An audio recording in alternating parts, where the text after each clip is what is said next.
नमस्कार, स्वागत है आपका जनता टीवी में। मैं हूं आपके साथ श्वेता शर्मा और बुलेटिन की शुरुआत करेंगे इस वक्त बड़ी खबर के साथ।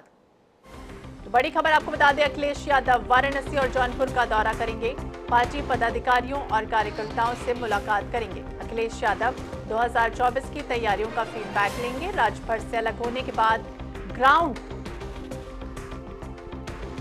जीरो पर अखिलेश यादव होंगे। इस वक्त बड़ी खबर आपको बता दें, अखिलेश यादव वाराणसी और जौनपुर का दौरा करने जा रहे हैं। पार्टी पदाधिकारियों और कार्यकर्ताओं के साथ मुलाकात करेंगे अखिलेश यादव। अब 2024 की तैयारियों का फीडबैक लेंगे। राजभर से अलग होने के बाद ग्राउंड जीरो पर अब अखिलेश यादव दिखाई दे रहे हैं। इस वक्त बड़ी खबर आपको बता दें सामने आई, जहां पर अखिलेश यादव वाराणसी और जौनपुर का दौरा कर रहे हैं। अलग अलग जगहों पर अब अखिलेश यादव दौरा करते हुए नजर आ रहे हैं। बड़ी खबर आपको बता दें, वाराणसी जौनपुर का दौरा अखिलेश यादव करेंगे। 2024 की तैयारियों का फीडबैक भी लेते हुए नजर आएंगे। अभी हाल ही में जिस तरह से सदस्यता अभियान चलाया गया, आपने देखा कि किस तरह से अखिलेश यादव अलग अलग जगहों पर पार्टी मुख्यालय में, चाहे प्रदेश की गलियों में, अलग अलग जगहों पर पहुंचते हैं और लोगों से मिल रहे हैं, मुलाकात करते हुए नजर आ रहे हैं।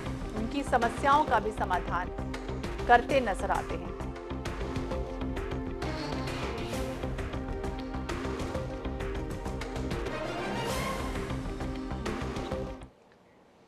इधर समाजवादी पार्टी ने जारी की है जिलेवार प्रभारियों की सूची। इस वक्त बड़ी खबर आपको बता दें, 72 जिलों में बनाया गया सदस्यता अभियान का प्रभारी अब्दुल्ला आजम बने हैं रामपुर के सदस्यता अभियान के प्रभारी। वहीं राम गोविंद चौधरी को सुल्तानपुर जिले की जिम्मेदारी सौंप दी गई है। समाजवादी पार्टी ने जिलेवार प्रभारियों की जो सूची है वो जारी कर दी है। 72 जिलों में सदस्यता अभियान चलाया गया है और उसमें प्रभारी जो है वो नियुक्त कर दिए गए हैं।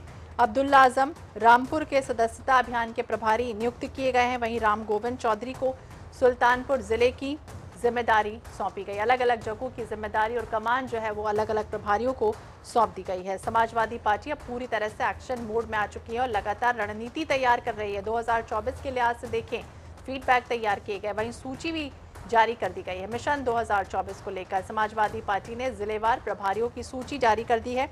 इसमें अब्दुल्ला आजम रामपुर के सदस्यता अभियान के प्रभारी नियुक्त किए गए हैं। वहीं राम गोविंद चौधरी की अगर हम बात करें तो सुल्तानपुर जिले की जिम्मेदारी उन्हें दी गई। तो बड़ी खबर आपको बता दें, ग्राउंड जीरो पर अब अखिलेश यादव नजर आ रहे हैं। अलग अलग जगहों पर पहुंच रहे हैं, एक्शन जो है वो लिया जा रहा है। दूसरी तरफ रणनीति तैयार हो रही है, मेल मुलाकात चल रही है। पुराने नेता अगर समाजवादी पार्टी के हैं वो भी जमीनी स्तर पर ग्राउंड जीरो पर पहुंचते हैं और पूरी तरह से अब कमान जो है वो दी जा रही है प्रभारियों के हाथों में। अब्दुल्ला आजम को रामपुर का प्रभारी नियुक्त कर दिया गया है। वहीं राम गोविंद चौधरी को सुल्तानपुर जिले की जिम्मेदारी सौंपी गई है। जिलेवार प्रभारियों की सूची जो है वो जारी की गई। इसके पहले हमने देखा था कि कल किस तरह से समाजवादी पार्टी ने एक्शन लिया था और जो क्रॉस वोटिंग हुई थी उस मामले को लेकर भी अब पूरी तरह से सख्त तीन नजर बनाए हुए है समाजवादी पार्टी। और दूसरी तरफ अगर हम बात करें तो अब यहां पूरी तरह से तैयार है। तौकीर किदवाई ज्यादा जानकारी के लिए हमारे साथ जुड़ गए हैं। तौकीर, जिस तरह से बात करें समाजवादी पार्टी की, अगर हम बात करें तो एक तरफ सदस्यता अभियान चलाती नजर आई, अलग अलग जगहों पर हमने देखा कि अब अखिलेश यादव पूरे एक्शन मोड में जगह जगह पहुंचते हैं, लोगों से मिलते हैं, मुलाकात करते हैं, समस्याएं सुनते हैं। अब ये सदस्यता अभियान जो है वो बनाया गया, इसमें प्रभारी नियुक्त कर दिए गए। किसको क्या जिम्मेदारी दी गई? देखिए, ये पहली बार है कि अखिलेश यादव ने जो बड़े चेहरे हैं उनको स्क्रीन पर उतारा है और छोटी जिम्मेदारी सौंपी है इस तरह की माइक्रो पॉलिटिक्स जो है वो समाज भारतीय जनता पार्टी में देखने को मिलती है, जहां पर वो 100 सांसदों को 100 बूथ की जिम्मेदारी देते हैं। इसी तरह से भारतीय समाजवादी पार्टी ने पहली बार ऐसा किया है कि जो बड़े चेहरे हैं, उनके पार्टी के सांसद हैं, पूर्व मंत्री हैं, उनको एक एक जिले की कमान सौंपी है और उनसे कहा है कि लोगों को सदस्यता अभियान के तहत जोड़ें समाजवादी पार्टी से। इसमें आप देखेंगे राम गोविंद चौधरी हैं जो पूर्व विधानसभा विपक्ष के नेता रहे हैं, उनको जिम्मेदारी दी गई है। इसके अलावा अब्दुल्ला आजम है, इसके अलावा आपके अरविंद सिंह गोप है जिन्हें लखनऊ का प्रभारी बनाया गया है, पूर्व मंत्री रहे हैं। राकेश वर्मा है जो पूर्व विधायक थे, इस बार चुनाव भी लड़े थे, बड़ा चेहरा है। बेनी प्रसाद वर्मा जो बड़े नेता है, केंद्रीय मंत्री रहे, उनके बेटे हैं, उन्हें बाराबंकी की कमान सौंपी गई है। तो इस तरह से देखा जाए तो जो बड़े चेहरे थे, नरेशोत्तम पटेल जो प्रदेश अध्यक्ष हैं इस समय मौजूदा, उनको लखनऊ, कानपुर ग्रामीण और कानपुर देहात की जिम्मेदारी सौंपी गई है। तो जो बड़े चेहरे थे उनको जमीन पर उतारा गया और उनको जिम्मेदारी छोटे लेवल पर सौंपी गई है। तो ये समाजवादी पार्टी के लिए एक बेहतर कदम होगा। अगर ये लोग काम कर ले जाते हैं तो कहीं ना कहीं एक बड़ी उपलब्धि होगी और 2024 से पहले अगर लोग समाजवादी पार्टी से जुड़ते हैं तो इसका मैसेज जाएगा और आने वाले चुनाव में इसका फायदा भी समाजवादी पार्टी को उठा सकती है। बिल्कुल, अखिलेश यादव को अगर हम देखें तो पुराने चेहरों पर दाव लगाती हुई नजर आ रही है। अगर हम बात करें नए चेहरों की तो क्या अखिलेश यादव उन पर भी दाव लगाते नजर आएंगे? उनको भी कोई जिम्मेदारी जो है वो दी जा रही है? तौकीर देखिए, जो नए चेहरों की बात की जाए तो उसमें अब्बास अंसारी नए हैं क्योंकि उन्हें रामपुर की जिम्मेदारी सौंपी गई है, पहली बार विधायक हुए हैं। और इसके अलावा कई और चेहरे ऐसे भी हैं जो नवरत्न कहलाते थे अखिलेश यादव के, उसी को लेकर उन पर तंज भी कसा जाता था। ओम प्रकाश राजभर ने इसी को लेकर उन पर लगातार हमले भी किए कि वो अपने नवरत्नों से घिरे रहते हैं। लेकिन अखिलेश यादव ने पहली बार ऐसे लोगों को भी मैदान में उतारा और कहा है कि सदस्यों को सदस्यता अभियान को आगे बढ़ाएं और सदस्यों को जोड़ें, जिसमें उदयवीर सिंह का भी एक नाम है जिसको लेकर सबसे ज्यादा चर्चा रहती है। उन्हें भी प्रभारी बना के एक जिले का भेजा गया है। तो कहीं ना कहीं समाजवादी पार्टी ने एक बड़ा कदम जरूर उठाया है क्योंकि जिस तरह से जो बड़े बड़े चेहरे थे और वो प्रदेश लेवल की जो राजनीति करते थे उन्हें एक एक जिले की कमान सौंपी गई है और कहा गया है कि ज्यादा से ज्यादा तादाद में लोगों को जोड़ें। और इससे ये भी साफ होगा कि जो बड़े चेहरे हैं क्या उनके पीछे अब लोग जुड़ना तैयार भी हो रहे हैं या फिर वो सिर्फ बड़े चेहरे अब सिर्फ प्रदेश मुख्यालय की जो गरिमाई बढ़ा रहे हैं। इस तरह की भी जो तस्वीर होगी जरूर साफ होगी। तो बिल्कुल अब देखना होगा किस तरह से तस्वीर साफ होती है। हालांकि जो बड़े पुराने चेहरे हैं उन पर दाव लगाया अखिलेश यादव ने। और बहुत बहुत शुक्रिया तौकीर तमाम जानकारी के लिए। और चलिए बात करेंगे उत्तर प्रदेश के मुख्यमंत्री योगी आदित्यनाथ ने राज्य में कोरोना और मंकी पॉक्स की स्थिति को लेकर लखनऊ में अधिकारियों के साथ बैठक की। और इस दौरान सीएम योगी आदित्यनाथ ने अधिकारियों से ये कहा कि कुछ राज्यों में मंकी पॉक्स संक्रमण के बढ़ते केस को देखते हुए राज्य में विशेष सावधानी बरती जाए। इसके अलावा मंकी पॉक्स के लक्षण, उपचार, बचाव के बारे में WHO और केंद्र सरकार के दिशा निर्देशों को लेकर लोगों में जागरूकता फैलाई जाए। वहीं कोविड अस्पतालों में न्यूनतम 10 बेड केवल मंकी पॉक्स के मरीजों के लिए आरक्षित रखा जाए। ये भी आपको बता दें कि औरैया जिले में मंकी पॉक्स वायरस का एक संदिग्ध मामला भी सामने आ गया। संदिग्ध मरीज के नमूने जांच के लिए लखनऊ स्थित किंग जॉर्ज मेडिकल यूनिवर्सिटी भेजे गए हैं।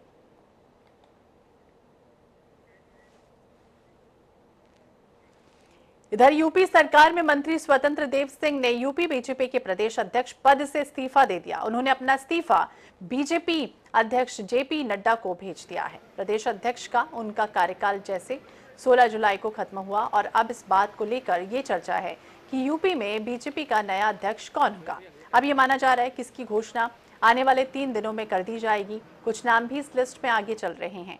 स्वतंत्र देव सिंह फिलहाल योगी सरकार में जल शक्ति मंत्री हैं। इसके अलावा हाल ही में उनको विधान परिषद का नेता भी चुना गया। विधान परिषद में उन्होंने पूर्व डिप्टी सीएम दिनेश शर्मा की जगह ली। वहीं सूत्रों के मुताबिक आपको बता दें कि यूपी बीजेपी को 30 जुलाई तक नया प्रदेश अध्यक्ष मिल जाएगा और अब नामों को लेकर कयास लगाए जाने शुरू हुए हैं। ये माना जा रहा है कि नया प्रदेश अध्यक्ष ओबीसी ब्राह्मण में से कोई हो सकता है। फिलहाल इस रेस में दिनेश शर्मा का नाम सबसे आगे चल रहा है। इसके साथ साथ केंद्रीय मंत्री BL Verma, Sanjeev Balyan, OBC camp से मंत्री धर्मपाल सिंह का नाम भी चर्चा में है।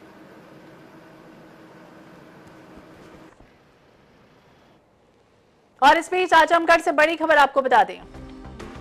आजमगढ़ से बड़ी खबर, जेल के जेलर डिप्टी सीएम सहित 4 निलंबित किए गए हैं। छापेमारी में मोबाइल, नशे का सामान मिलने पर यह कार्रवाई की गई है।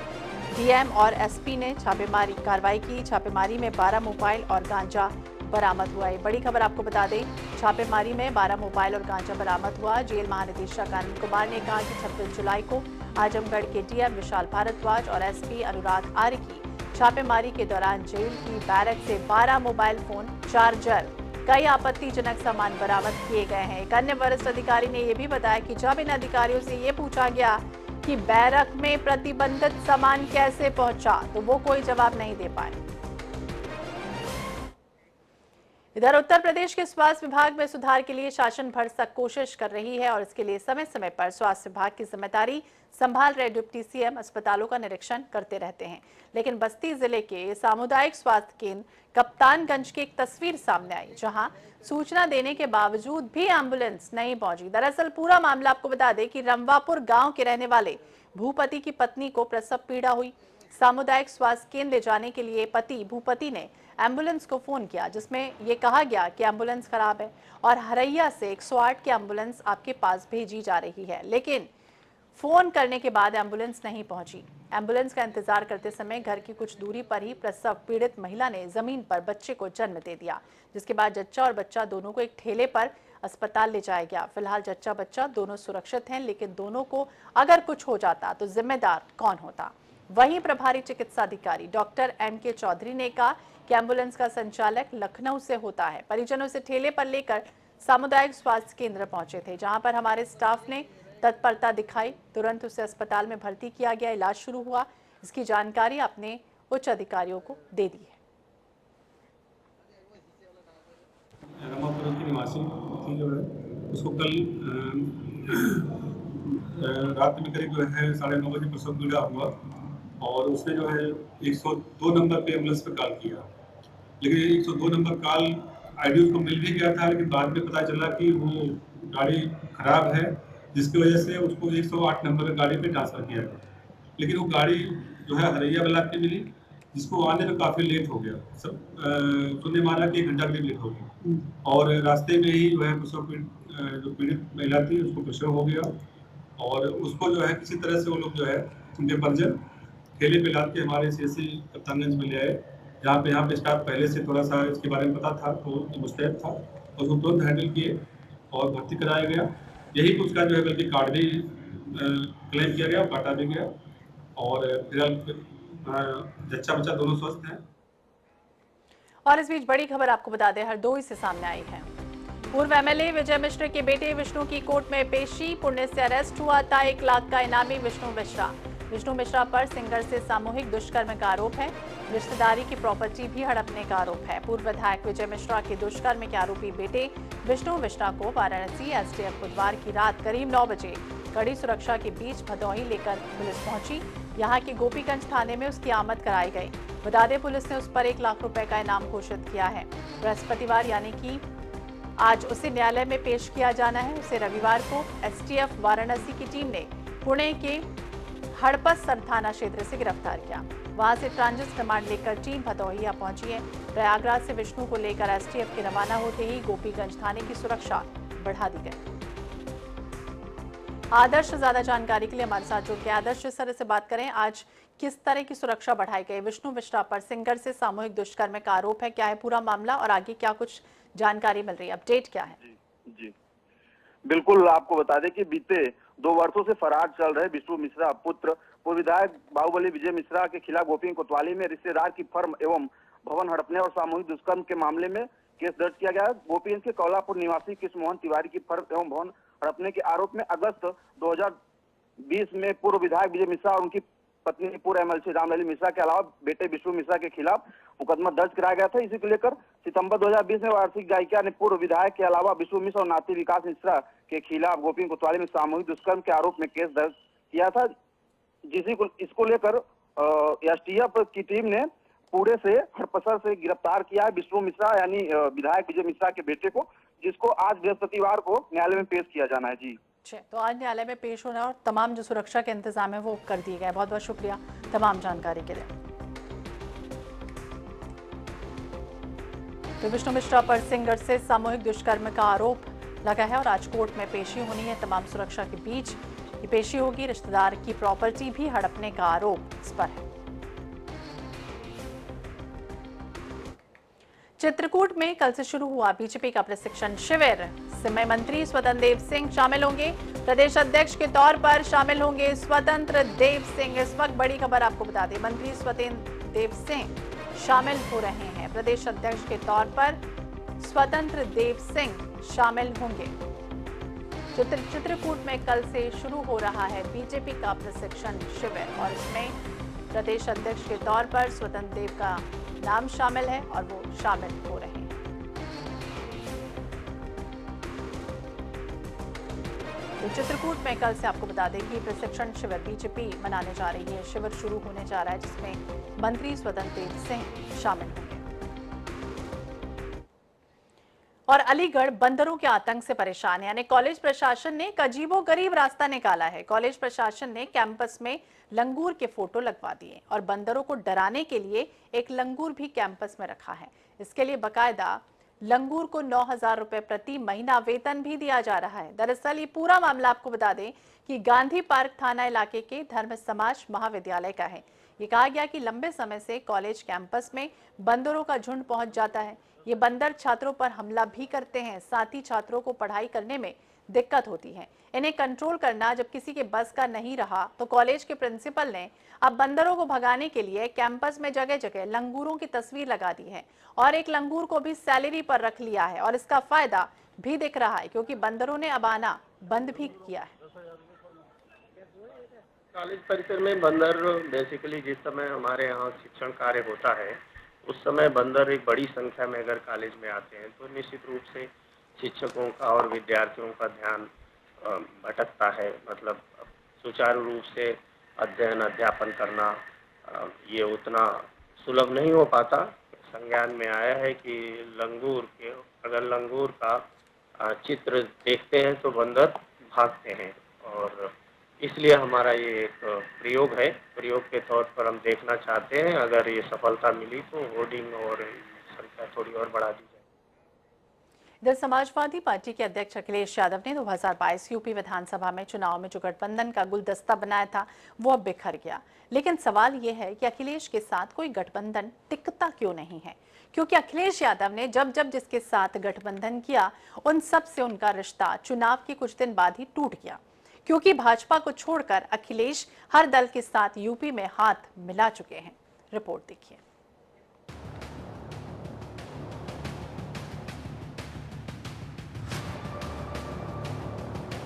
अखिलेश यादव ने बैक टू बैक 2 चिट्ठी जारी कर यूपी की सियासत में भूचाल ला दिया है।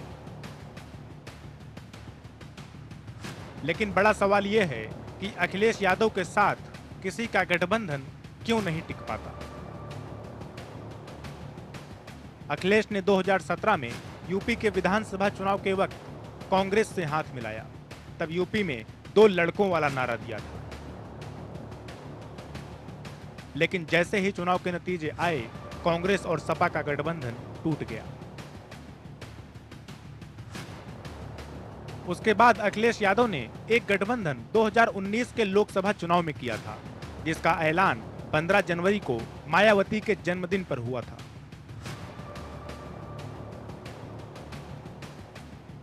तब करीब 25 साल पुरानी नफरत की दीवार एक झटके में ढह गई थी। बड़े बड़े जानकारों ने इसे अखिलेश का मास्टर स्ट्रोक बताया था। लेकिन इस गठबंधन के सहारे बसपा तो 0 से 10 पर पहुंच गई, लेकिन सपा की साइकिल 5 के ही फेर में फंस गई। और इस गठबंधन का भी वही हाल हुआ जो 2017 में कांग्रेस के साथ गठबंधन का हुआ था। उसके बाद बारी आई 2022 यूपी विधानसभा चुनाव की। इस बार अखिलेश यादव ने किसी बड़े दल के बजाय छोटे छोटे दलों के साथ हाथ मिलाया और उसे नाम दिया गुलदस्ते का।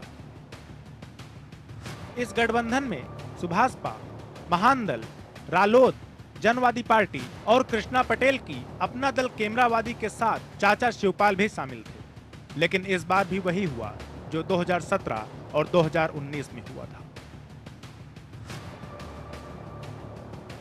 अखिलेश यादव ने जिन पार्टियों के साथ हाथ मिलाया उनमें अब सिर्फ जयंत चौधरी की पार्टी और अपना दल के ही बचा है, बाकी सब अलग हो चुके हैं। सवाल इस बात का है कि क्या अखिलेश यादव जयंत के साथ मिलकर 2024 की जंग लड़ेंगे या फिर जयंत भी मौका देखकर अलग हो जाएंगे। मतलब साफ है, अखिलेश यादव के सामने चुनौतियों का अंबार है, क्योंकि समाजवादी पार्टी अपने रामपुर और आजमगढ़ के किलों को भी गंवा चुकी है और अब सपा लोकसभा में सबसे बुरे दौर में खड़ी है। जब से अखिलेश यादव ने सपा की कमान संभाली है वो हर बाजी हारे हैं। ब्यूरो रिपोर्ट, जनता टीवी। इधर मुख्यमंत्री पुष्कर सिंह धामी की अध्यक्षता में कैबिनेट मीटिंग हुई और इस मीटिंग में 36 प्रस्तावों पर चर्चा के बाद मंत्रियों ने उस पर मुहर लगा दी। सरकार ने निवेशकों को राहत दी और अब बिना पंजीकरण के भी सब्सिडी का लाभ मिल जाएगा। 2015 की नीति के तहत छूट का फैसला लिया गया है। 36 प्रस्तावों पर चर्चा के बाद मंत्रियों ने उस पर मुहर लगा दी। सरकार ने प्रस्ताव में निवेशकों को राहत दी है। अब बिना पंजीकरण के भी सब्सिडी का लाभ मिल जाएगा। स्वास्थ्य विभाग में एक्सरे टेक्नीशियन के पदों के लिए अब 100 नंबर का प्रश्न पत्र आएगा। मंत्रिमंडल ऑफिस में भी अब ई मंत्रिमंडल सेवा शुरू हो जाएगी। किच्छा में एम्स के लिए 100 एकड़ भूमि निःशुल्क देने को मंजूरी। ऋषिकेश एम्स की तरह ही होगा सैटेलाइट केंद्र। एमएसएमई नीति के तहत जमीन आवंटन अब सर्किल रेट से जोड़ा जाएगा। सोनप्रयाग भी इसके लिए पूरी तरह से मास्टर प्लान तैयार है। केदारनाथ में काम एजेंसी ही करेंगे। निर्माण कार्यों का फीडबैक लिया जाएगा। मेट्रो स्टेशन के करीब भवनों की ऊंचाई बढ़ाने की नीति को मंजूरी। पहाड़ में टनल बेस्ड पार्किंग की नीति को मंजूरी। पार्किंग में 50 से 60 वाहनों की पार्किंग हो पाएगी। आरवीएनएल डीएचटीसी कार्यदायी संस्था बनाई जाएगी। राज्य में बनने वाले उच्च स्तरीय मिटिगेशन स्टडी सेंटर के नियम मंजूर। यूएस नगर जिले के कलेक्ट्रेट में 6 दिन की हड़ताल के बदले अब कर्मचारियों को वेतन देने का फैसला। वही उत्तराखंड लैंडस्लाइड मिटिगेशन सेंटर स्थापित होगा। पहला प्रकरण था योजना आयोग के शोध राजपत्रित सेवा संशोधन नियमावली 222 का विज्ञापन औपचारिक मत था। जी दूसरा भी योजना आयोग की नियमावली थी। तीसरा सिंचाई विभाग में उत्तराखंड परियोजना विकास एवं निर्माण निगम लिमिटेड है, जिनके एक कार्यदायी संस्था के रूप में कार्य करने की कैबिनेट ने अनुमति दी है। जैसे जल निगम में और कुछ विभागों में कार्यदायी संस्था अलग से काम करती है, इसको भी आगे से कार्यदायी संस्था की तरह काम दिया जा सकेगा। और इसी के साथ इस बुलेटिन में फिलहाल इतना ही। बाकी अपडेट्स के लिए आप देखते रहिए जनता टीवी। नमस्कार।